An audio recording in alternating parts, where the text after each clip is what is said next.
The Women's National Basketball Association landscape has just been shaken by a franchise-altering decision. For weeks, the basketball world has been filled with speculation, rumors, and intense debate about the future of one of the most watched and heavily scrutinized teams in women's sports, the Indiana Fever. After a record-breaking season in both viewership and attendance, and a playoff appearance for the first time since 2016, the Fever front office faced a defining question. Is making the playoffs enough, or is the goal to build a dominant, multi-year championship dynasty?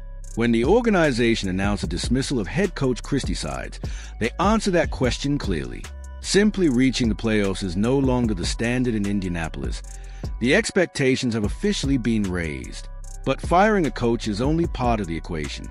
The real statement comes from who you hire next. The Fever needed a leader, a strategist, and someone who understands the pressure that comes with championship expectations. They needed a coach who could take a roster built around a generational point guard, a dominant interior presence, and an elite perimeter scorer, and turn them into a fully cohesive, championship-level team. Now, the rumors are over and the decision has been made. The Indiana Fever have chosen their new leader, and it sends a powerful message to the rest of the WNBA. Stephanie White is officially coming home to Indiana. Just, press conference interviews and doing all of these very things. But I'm here to tell you, shout out to the Indiana Fever admins, because they rubbing their hands together today. Let's head on over to X. Check it all out, man. So there has been countless of videos coming out from Indiana Fever content creators kind of calling out Stephanie White. Pretty much saying she in a hot seat. Pretty much saying all of these things. To truly understand the magnitude of this hiring and why it is sending shockwaves across the league, you have to look at what the Indiana Fever are actually getting in Stephanie White. This is not a normal coaching hire. It is a poetic reunion rooted in basketball history. For the Indiana Fever, Stephanie White is not just another coach. She represents a culture and identity of Indiana basketball itself. She was named Indiana Miss Basketball, then stayed in her home state to play for the Purdue Boilermakers, where she led them to the 1999 NCAA National Championship and won the Wade Trophy, cementing her legacy as one of the greatest collegiate players in the region's history. Her connection to Indiana did not end in college. When the Indiana Fever franchise was founded in 2000, she was there from the beginning, spending 4 productive years as a player and helping build the foundation and culture of the organization from the ground up. She gave everything to that franchise as a player, but remarkably, some of her most important contributions to the Indiana Fever came later, when she traded her basketball jersey for a coach's clipboard. Shit, back in 1999 with Purdue, which was legendary. Then in 95, so all of her main accolades came from 95, which was a lifetime ago. I will say about 30 damn years ago. Now, here's something that stuck out to me was a picture that they posted with Aliyah Boston and Stephanie White, pretty much signaling and indicating to us that this is their gal, pouring into people, inspiring, providing opportunities and helping. You can see the modern history of the Indiana Fever has Stephanie White's fingerprints all over it. When the franchise won its only WNBA championship in 2012, battling through a grueling and extremely physical series against the Minnesota Lynx, Stephanie White was on the bench as an assistant coach, helping design offensive schemes and breaking down opponent film. During that championship run, she learned exactly what it takes to win at the highest professional level. Then, when she became the Fever's head coach in 2015, she immediately exceeded expectations by guiding the team through a highly competitive Eastern Conference and leading the Indiana Fever to the WNBA Finals in her very first season as head coach. In doing so, she became the first rookie head coach in league history to reach the finals, proving she had the tactical intelligence and leadership presence needed to navigate the pressure of the playoffs. But that was years ago, and the league has evolved. The game is faster, spacing is wider, and the talent pool is deeper than ever. To understand why Stephanie White is a perfect hire for this new era of the Indiana Fever, you have to look at the coaching masterclass she delivered over the past 2 seasons as head coach of the Connecticut Sun. Was hired as Vanderbilt women head coach back in 2016. Now, if they got all of this on here, why we ain't talking about 2016? Now, at Vanderbilt, she went 46 of 83. She was 13 of 54 against SEC teams. No NCAA tournament appearance. The program struggled heavily in the SEC during her tenure. She took over a rebuilding program in 2016, multiple losing seasons, some as... When Stephanie White took over the Connecticut Sun, she inherited a veteran-heavy roster that many analysts believed was very good but fundamentally flawed. The team was built around toughness and physical play, but they lacked a traditional shooting point guard who could consistently stretch the floor, something that is usually considered a fatal weakness in the modern pace and space era of basketball. Instead of complaining about the roster, White adapted her entire coaching philosophy to maximize the talent she had. She fully unleashed Alyssa Thomas, turning her into a dominant triple-double machine by using her as a primary point forward. White installed a sophisticated offensive system built on constant off-ball movement, precise spacing, and high-post passing, allowing the team to generate offense in creative ways without relying on traditional guard play.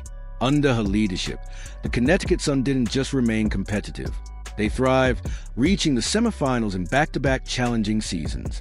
For her coaching performance, she was named the 2023 WNBA Coach of the Year, proving her ability to keep a team competitive even against powerhouse super teams like the Las Vegas Aces and the New York Liberty. And leaders in our game, being able to pay it forward and pass on those lessons to assistant coaches, players, and young leaders in our sport truly fills my cup. Stephanie White. So fans quickly, vigorously got up under this post. And let's read some of these comments. Now, I have not read any of these comments at all. If I can get them pulled up. And Now imagine taking that same elite coaching intelligence from Stephanie White and pairing it not with a roster lacking perimeter shooting, but with one of the greatest long-range shooters the game has ever seen, Caitlin Clark. The tactical possibilities of combining White's offensive creativity with Clark's limitless shooting range and elite passing vision are genuinely terrifying for the rest of the league. Last season under head coach Christie Sides, the Indiana Fever offense often looked stagnant, predictable, and clunky in half-court situations. Defenses quickly learned that if they trapped Caitlin Clark early in the shot clock, the rest of the roster sometimes struggled to take advantage of 4-on-3 situations.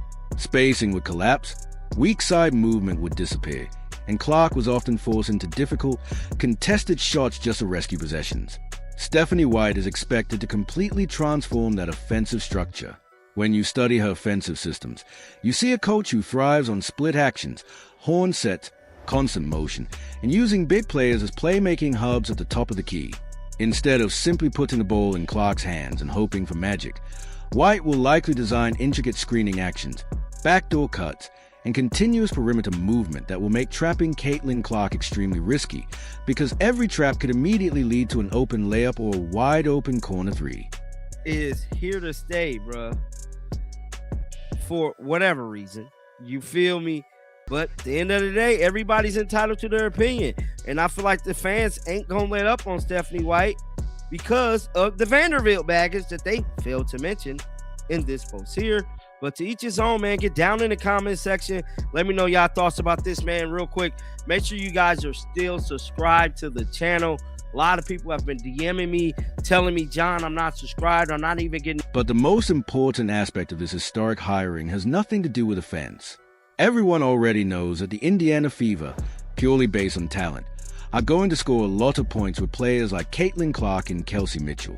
The harsh reality of last season was that the Fever struggled badly on defense, often ranking near the bottom of the league in defensive rating, with poor communication on pick-and-roll coverage, slow and undisciplined closeouts on shooters, and weak transition defense.